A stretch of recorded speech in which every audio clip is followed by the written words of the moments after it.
माढ्यात ऊस दराचा मुद्दाच निवडणुकीत सर्वाधिक ऐरणीवर. विधानसभेला ऊस दराचे 3500 रुपये दिल्याचे गाजर आणि माजी आमदारांनी केलेली घोषणा अजूनही हवेतच. शेतकऱ्यांना प्रत्यक्षात आमदार पाटलांनी 3000 रुपयाप्रमाणे दर दिलाय, तर माजी आमदार बबनराव शिंदेंनी 2900 रुपयाप्रमाणे, आजी आमदारांकडून 500 तर माजींकडून 601 रुपयाप्रमाणे पैसे देणे आहे.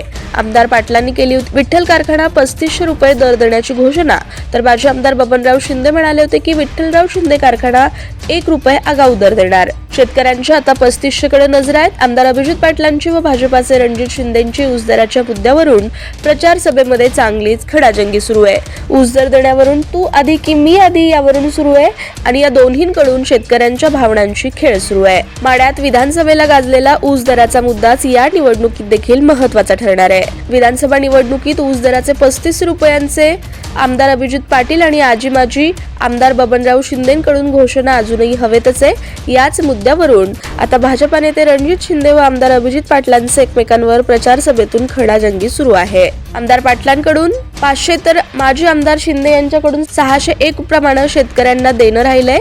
त्यामुळे आता याकडे शेतकऱ्यांच्या नजरा लागून आहेत की कधी ऊस दर देण्यावरून तू आधी की मी आधी यावरून दोन्ही नेत्यांकडून शेतकऱ्यांच्या भावनांशी मात्र खेळ सुरू असल्याचं माढ्यात पाहायला मिळतंय. पाहुयात आमदार अभिजित पाटील आणि रणजित शिंदे काय म्हणतात. कारखाने तरी मी दर देणार आहे म्हणून सगळा कालवा चालू आणि ह्या परिस्थितीमध्ये 3500 रुपये दर देणं बंधनकारक आहे, कारण ह्या जनतेची मतं त्यानं 3500 रुपये जाहीर करून घेतलेले. त्याच्यामुळे 3500 दर नाही दिला तरी सुद्धा आंदोलन करून लोक घेणार. इतर कारखान्यांनी द्यायचा का नाही ती ज्या त्या ऐपतीप्रमाणे ती ठरवतील, पण तू जाहीर केलंय म्हणल्यावर लोकांना द्यायलाच पाहिजे.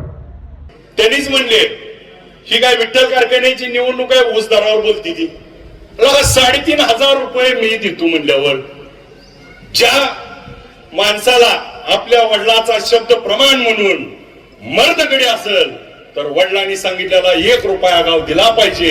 खुलं आव्हान दिलं. 2800 रुपये दिले. पुन्हा त्यांनी दिलं 100 रुपये. किती झालं बाबा 2900. आपण किती दिलं 200. किती झालं आपलं 3003. त्यांच्यापेक्षा 100 रुपये जास्त येतं. महागाय का? मग आमचं म्हण तसं नाही. त्यानं आपण दिल त्याच्या पुढे जायचं का नाही.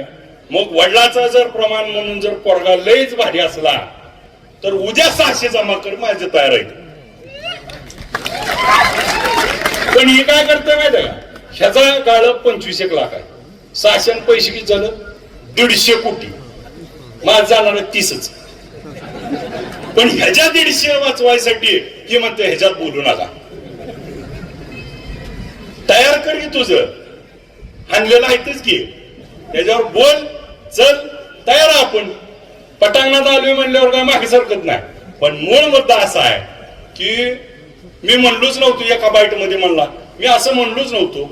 अरे वडिलांचा जर आज्ञाधारी पोरगा असला, वडिलांना दिलेला शब्द पूर्ण करून दाखव वाटत्या.